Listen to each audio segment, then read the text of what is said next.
সকাল ৫টায় উঠে সকালের বাসি কাজ প্লাস রান্না বান্না করে মাত্র ৩০ মিনিটে রান্নাঘর ক্লিন প্লাস বেডরুম ক্লিন করলাম। আসসালামু আলাইকুম বন্ধুরা, তোমরা সবাই কেমন আছো? আশা করি আল্লাহর দোয়ায় তোমরা বেশ ভালো আছো। আলহামদুলিল্লাহ, আমরাও বেশ ভালো আছি। নতুন দিনে আর একটা নতুন ভিডিও নিয়ে তোমাদের মাঝে চলে এসেছি। দেখতে থাকো বন্ধুরা, আজকের ভিডিওটা তোমাদের কাছে খুব ভালো লাগবে।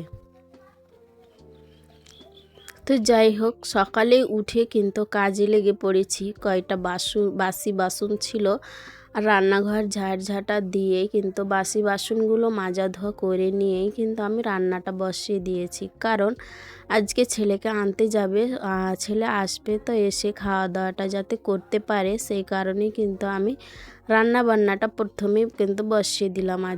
আজকে সকালবেলায় কিন্তু রান্নাবান্না করে নিলাম। প্রত্যেক দিন কিন্তু 10টার দিকে রান্নাবান্নাটা বসায়। আজকে কিন্তু মানে খুব সকালে কিন্তু রান্নাবান্না করে নিচ্ছি। আজকে কিন্তু ছেলের মাদ্রাসা ছুটি থাকে, তো সেই কারণে কিন্তু আজকে আনতে গিয়েছে, তো ও আসবে, তো যাতে এসেই কিন্তু খাওয়া দাওয়াটা করতে পারে সেই কারণে কিন্তু রান্নাটা বসিয়ে দিলাম।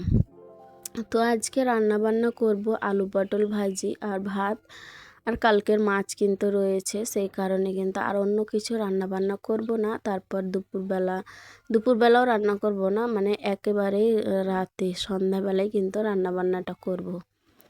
তো তখন দেখা যাবে কি কোনো একটা তরকারি বা কি ছেলে কি খেতে চাইছে সেই রকম হিসেবেই কিন্তু বানিয়ে নেব।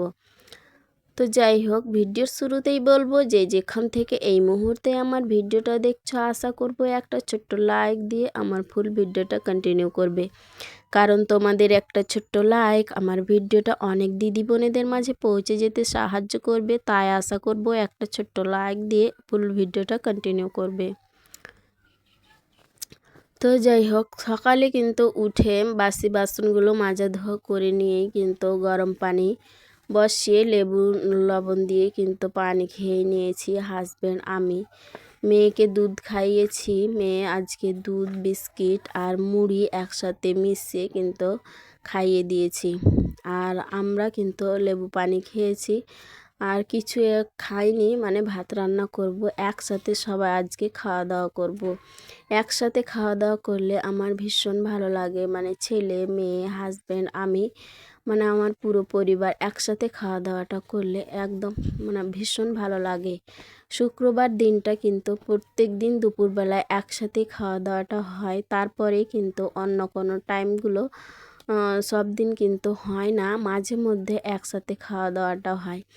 কারণ হাজব্যান্ড তো কাজের মানুষ, সে কোথায় কোন সময় থেকে যায়, কোন সময় বাইরে খেয়ে নেয়, তখন ফোন দিয়ে বলে আমার খাওয়া দাওয়া হয়ে গিয়েছে, তোমরা খেয়ে নাও। তো ওইরকম হিসেবে কিন্তু মা মেয়ে কিন্তু খাওয়া দাওয়াটা করে নিই। ছেলে তো থাকে না, মা মেয়েই থাকি, তো মা মেয়ে কিন্তু খাওয়া দাওয়া করে নিই। এইভাবেই কিন্তু ভাত রান্না করলো, কম করেও রান্না করলো, অনেক ভাত নষ্ট। তো এইভাবেই কিন্তু অনেক ভাত নষ্ট হয়। তো কি করা যাবে, হাজব্যান্ড মাঝে মধ্যে কাজের ক্ষেত্রে কিন্তু বাইরে খাওয়া দাওয়াটা করে নেয়, তখন বাড়িতে কিন্তু বেশি হয়ে যায়। আর মেয়ে তো মেয়ের খাওয়া দাওয়াটা ধরাই যাবে না, আমি একাই, তো ওইভাবেই কিন্তু খাওয়া দাওয়া খুব মানে একজন মানুষ কিভাবে খাওয়া দাওয়া করব, ওই হিসেবে কিন্তু আমাদের অনেক ভাত অপচয় হয়, কিন্তু সব কিছু নষ্ট হয়। ফ্রিজ আছে, তো সেই হিসেবে মানে রাখি, আর ওইভাবে রাখতে রাখতে কিন্তু এক এক সময় বিরক্ত হয়ে পড়ি, যা নষ্ট হয়েই যায়। গরু আছে, শাশুড়ি মায়ের গরু আছে, গরুকেই দিয়ে দিই। এতে কিন্তু আর মন খারাপ করে না, মানে ফেলতে হয় না। যাই হোক, গরু খায়।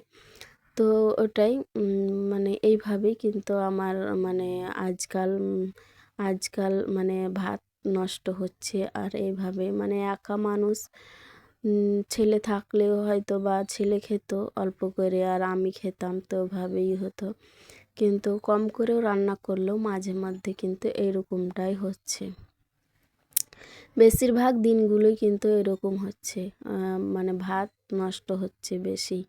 তো তরকারি কিন্তু খুব অতটা নষ্ট হয় না, ভাতটাই কিন্তু এরকম হচ্ছে। আর এক তো গরমকাল, প্রচণ্ড গরম, একটু কিন্তু এদিক ওদিক করতে গেলেই কিন্তু মানে ভাত নষ্ট হয়ে পড়ছে। আর ভাত ফ্রিজে রেখে সব সময় ওইভাবে খাওয়া দাওয়া কিন্তু শরীরের পক্ষে খুব ক্ষতি। তো সেই কারণে কিন্তু এরকমভাবে খাওয়া দাওয়া করি না। আর রান্না কিন্তু দুবেলা করি, হাজবেন্ডের জন্য কিন্তু রান্না দুবেলাই করতে হয়। সকালবেলায় রান্না করি কিংবা দুপুরবেলায় রান্না করি। দুপুর তো নয়, মানে 10টা থেকে 11টা এইরকমভাবেই কিন্তু ভাত রান্না আমি বসাই। তো ওই মানে তাড়াতাড়ি হয়ে যায় রান্না বান্না। সেই কারণে কিন্তু অনেক রাতভর কিন্তু থাকতেই চায় না। আর প্রচণ্ড গরম, একে তো গরমকাল, সেই কারণে হয়তো বা মানে ভাত কিন্তু অত গরমে কি থাকে, মানে আর অল্প ভাত মানে কেমনই হয়ে যায়। তো সেই কারণে কিন্তু 2 বেলা আমি রান্না করি। রাতে তো আমাকে প্রত্যেকদিন রান্না করতেই হবে। তো আমার অভ্যাস হয়ে গিয়েছে, আর হাজবেন্ডেরও কিন্তু অভ্যাস হয়ে গিয়েছে। মানে রাত্রে ভাত রান্না করে খাওয়া আমাদের, মানে ওটা একটা অভ্যাসে পরিণত হয়েছে। আমি ভাত কিন্তু রাত্রিবেলা রান্না আমাকে করতেই হবে, আর আমি করেই থাকি প্রত্যেক দিন এইভাবেই। তো যাই হোক, রান্না বান্নার শেষে কিন্তু আমি রান্নাঘরটা খুব সুন্দর করে ক্লিন করে নিচ্ছি। তো 5 থেকে 10 মিনিট লেগেছে রান্নাঘরটা ক্লিন করতে। তারপরেই কিন্তু বেডরুম চলে যাব। বেডরুম গিয়ে বেডরুমটাকেও গুছিয়ে নেব সুন্দর করে। তো তারপরেই কিন্তু আমার কাজ কমপ্লিট। তো আজকে আবার ডাক্তারের কাছে যাওয়ার রয়েছে, ছেলেও চলে আসবে, এসেই কিন্তু খাওয়া দাওয়াটা করে নেবে। ছেলেকে রেখে কিন্তু আমি আবার ডাক্তারের কাছে যাব। তো আজকে বাচ্চা ডাক্তার বসবেন, তো উনি আজকেই বসবেন, আজকে ডেট রয়েছে, সেই কারণে কিন্তু ডাক্তারের কাছে চলে যাব। তো আমার মেয়ের জন্য নয়, আমার ভাইয়ের মানে ছেলের জন্য, আমার ভাস্তার জন্য আমাকে মানে সঙ্গে নিয়ে যাবে আমার ভাবি। তো ওখানেই কিন্তু যাব। তো যাই হোক, মানে ওই জন্যই কিন্তু আরও তাড়াহুড়ো করেই কাজগুলো সারছি। মানে কাজগুলো সেরেই কিন্তু কমপ্লিট করেই যাব, তবে এসে যাতে আমি রিল্যাক্সে থাকি, আমাকে আর কাজে হাত না দিতে হয়। তো সেই হিসেবেই কিন্তু আমি কাজ কমপ্লিট করেই তবে যাব। তো দেখো, আমার রান্নাঘরটা আমি এইভাবে টিপটপ করে সাজিয়ে গুছিয়ে রাখি সব সময়ের জন্য।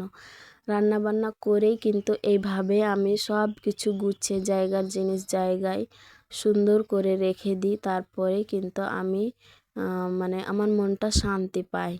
আর যদি এইভাবে সুন্দর করে গোছগাছ করে না রাখি, তাহলে আমার মনের মধ্যে কিন্তু ভালো করে না।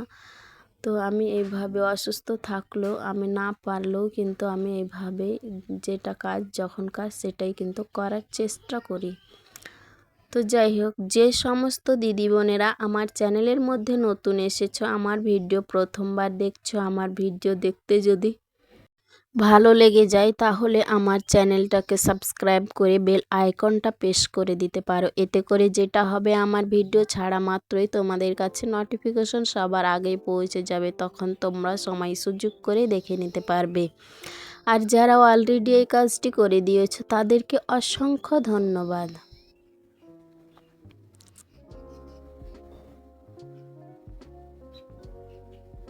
তো যাই হোক, এখন আমি কিন্তু বেডরুমে চলে এসেছি। বেডরুমে এসেই কিন্তু কয়েকটা মানে কাপড় কাচা ধোয়া ছিল, সেগুলোই কিন্তু মানে ভাঁজ করে সুন্দর করে জায়গার জিনিস জায়গায় রেখে এখন বিছানাটা টান টান করে গুছিয়ে নিলাম। তো এর ফাঁকেই কিন্তু মেয়েকে আবার গোসল করাবো, গোসল করে নিজে গোসল করে নেব, তারপরে কিন্তু আমি চলে যাব ডাক্তারের কাছে।